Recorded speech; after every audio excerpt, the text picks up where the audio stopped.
Welcome everyone, this is Acid Roots. We are now in part 2 of Let's Play Super Mario Bros. 3. So, what you see before you is a haunting fortress that has loads of traps. I really don't be too alarmed by them because by the time you've played through this maybe 3 times, you'll be used to the format. But we're getting ready to meet a boss character who is probably one of the more seen as chumps of the Mario world, which is Boom Boom.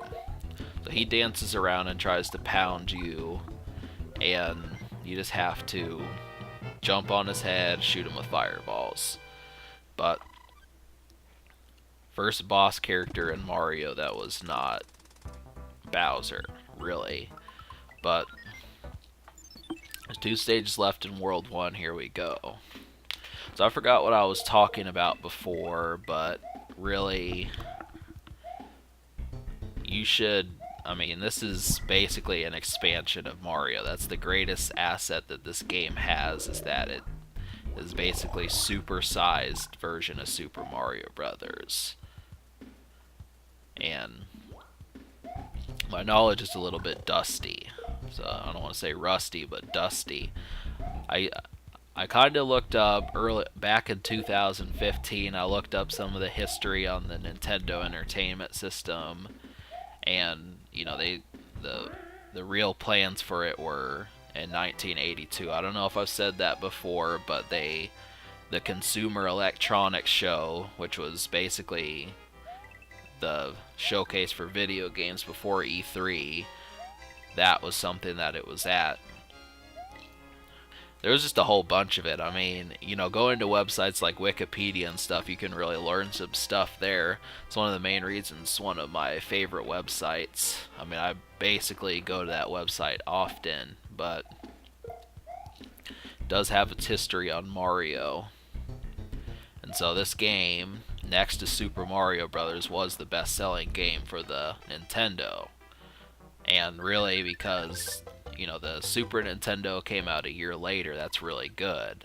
So that means how many million people that bought this pretty much bought it in 1990, maybe 1991 if you were late, but between then and August 91, it's just like, well, when did you jump on the train? Then Super Mario All-Stars on top of that was just, very problematic for free time. But yes, you can count on the worlds being interesting. That's one thing I like to say, is that it's just going to be a lot of antics, which, I do enjoy. But I'm not going to show off every secret in the game. I feel like, if you want to see that, most Let's Players are going to do that. So I do want to show this off, but they're coins, so I don't know, I don't want to be. So these hill stages, usually you'll hear this type of music in them. That's really about as far as this game got, as far as developing like the type of worlds you would encounter. You got the grass stages, and then the more hilly stages that have that music that you just heard. But doesn't really bother me. And the Hammer Brothers, if you notice, they're a little bit easier, and they're taken out of the stages. So alright, I'll cut to the chase and talk about some of my stories with this. So, yeah, I basically played this game.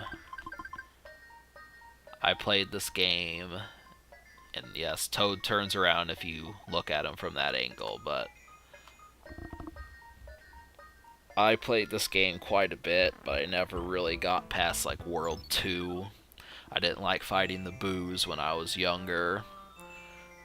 I could beat the fortress in this world, but I did not like trying to do that. So World 2 was just, it had some of the enemies that were just, a little bit more menacing. The Angry Sun and all these different things. But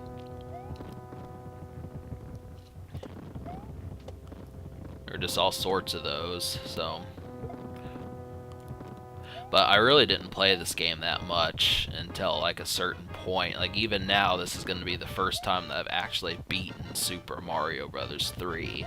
I've played it plenty of times in my life. I've just never actually gone from World 1 to World 8 and completed it. So this will be a first.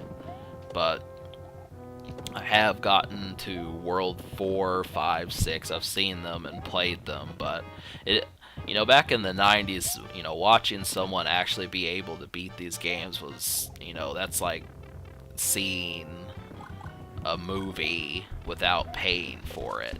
That's really what you're doing, just because, if you didn't have the skill back in 1999, you just didn't see it. So, YouTube is, of course, ingenious, but so this is one of such games that I know that does that. But, after beating the boss, you will fall back to the earth, and you will get a reward from Princess Toadstool.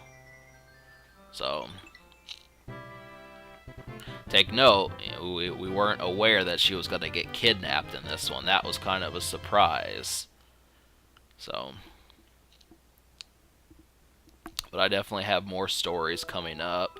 You get a preview to World 2, and there's just a bunch of shit going on. So we enter the desert, and there's plenty of stuff. Alright, folks, subscribe for more fun.